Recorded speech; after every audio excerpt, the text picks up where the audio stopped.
À Nouakchott, en Mauritanie, ce mardi 15 octobre 2024, s'est ouvert le séminaire de coopération interparlementaire sur les changements climatiques, co-organisé par l'Assemblée parlementaire de la francophonie et l'Assemblée nationale de la Mauritanie. Ce séminaire a connu la participation active de la Côte d'Ivoire, du Togo et du Bénin, dont la délégation est conduite par l'honorable Hassan Seibou, vice-président de la commission politique de l'Assemblée parlementaire de la francophonie. Dans son allocution d'ouverture des travaux, le président Hassan Seibou a rappelé qu'en adoptant le corpus législatif sur les changements climatiques, l'Assemblée parlementaire de la francophonie a réaffirmé son engagement indéfectible en faveur de la protection de la planète et des générations futures et surtout de l'urgence d'agir pour les pays du Sahel qui sont très menacés par les effets néfastes de ce fléau. Selon le groupe de la Banque mondiale, pour les pays du G5 Sahel, 13,5 millions de personnes supplémentaires pourraient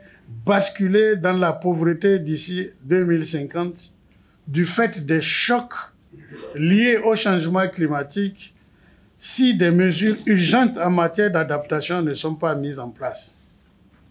Le Sahel est particulièrement vulnérable à la dégradation des terres et à la désertification. La région est en effet confrontée à une sévère augmentation du niveau de sécheresse, des inondations qui affectent actuellement la vie des populations du Tchad, du Mali, du Niger et au Burkina Faso, pour ne citer que ces pays-là. Le président de l'Assemblée nationale de la Mauritanie, Mohamed Bamba Minguet, a rappelé que le gouvernement mauritanien accorde une place de choix à la protection de l'environnement dans les pays du Sahel et de l'Afrique de l'Ouest. Ce séminaire, qui se veut une plateforme de partage d'expériences sur les pratiques en matière législative, a été l'occasion d'examiner en profondeur la loi climat du Bénin, qui est le premier pays en Afrique francophone à adopter une législation en la matière. Le Bénin est un excellent exemple en matière de loi climatique. La loi, dans le texte, est excellente. Ça peut être un très bon exemple pour de nombreux pays de la région ou d'autres pays africains qui ont des conditions climatiques similaires. Le seul problème, c'est un problème de mise en œuvre. Donc il manque quelques aspects dans la loi climat, mais qui peut être facilement amélioré. Et on en a discuté avec les députés présents.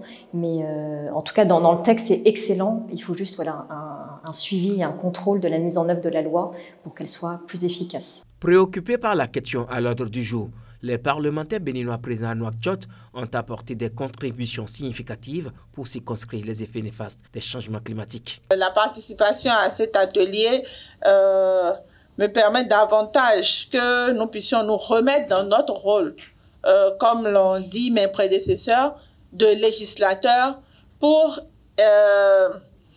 essayer de mettre en avant un certain nombre de choses qui permettront que les gouvernements, bien évidemment, puissent jouer leur rôle. J'aurais juste souhaité que les conclusions du présent séminaire ne restent pas seulement dans cette salle, qu'elle aille jusqu'aux populations qui doivent changer de comportement.